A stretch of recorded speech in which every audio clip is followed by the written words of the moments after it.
ಸದಾನಂದ ಗೌಡರು ಒಂದು ಮಾತು ಹೇಳಿದ್ದಾರೆ, ಬಿಜೆಪಿಯನ್ನ ಚುನಾವಣೆ ಮುಗಿದ ಮೇಲೆ ಕ್ಲೀನ್ ಮಾಡುವಂತ ಕೆಲಸ ನೋಡಿ. ನಂದು ಬೆಂಗಳೂರು ನಾರ್ತ್ ಬರ್ತದೆ.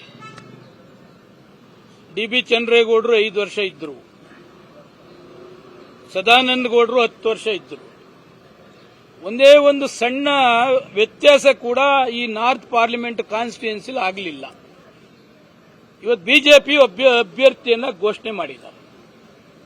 ನಾನು 10 ವರ್ಷ MLA ಆಗಿದ್ದೀನಿ, ಮಂತ್ರಿ ಆಗಿದ್ದೀನಿ.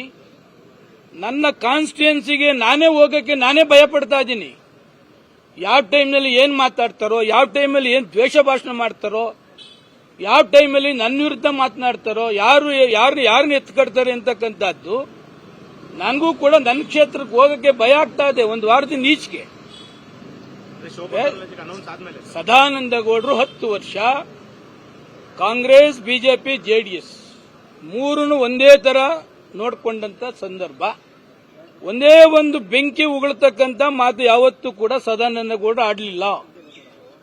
ಒಂದೇ ಒಂದು ಮಾತು ಡಿ.ಬಿ. ಚಂದ್ರೇಗೌಡರು ಕೂಡ ಆಡಲಿಲ್ಲ. ಅಗೇನೆಸ್ಟ್ ಆಗಿ ಇವ್ರು ಇನ್ನೂ ಬಂದೇ ಇಲ್ಲ, ಇನ್ನು ಎಲ್ಲ ಓಟೇ ಕೇಳ್ತಾ ಇಲ್ಲ.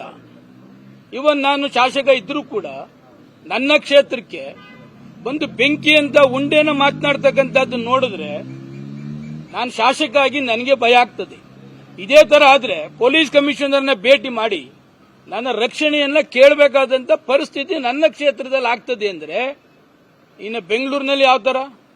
ಎಲ್ಲೋ ತಮಿಳುನಾಡವ್ರು ಬರ್ತಾರೆ, ಎಲ್ಲೋ ಡೆಲ್ಲಿಯವ್ರು ಬರ್ತಾರೆ, ಎಲ್ಲೋ ಇನ್ನೊಂದು ಬರ್ತಾರೆ, ಬಾಂಬ್ ಇಕ್ತಾರೆ ಅಂತ ಹೇಳಿದ್ರೆ ಇದೇನು ಬೆಂಗಳೂರು ಶಾಂತಿ ಇರ್ತಕ್ಕಂಥದ್ದನ್ನ ಇವರು MP ಆಗಕ್ಕೆ ಬಂದಿದ್ದಾರಾ, ಇದಾರೆ ಬೆಂಕಿ ಹಚ್ಚಕ್ಕೆ ಬಂದಿದ್ದಾರಾ?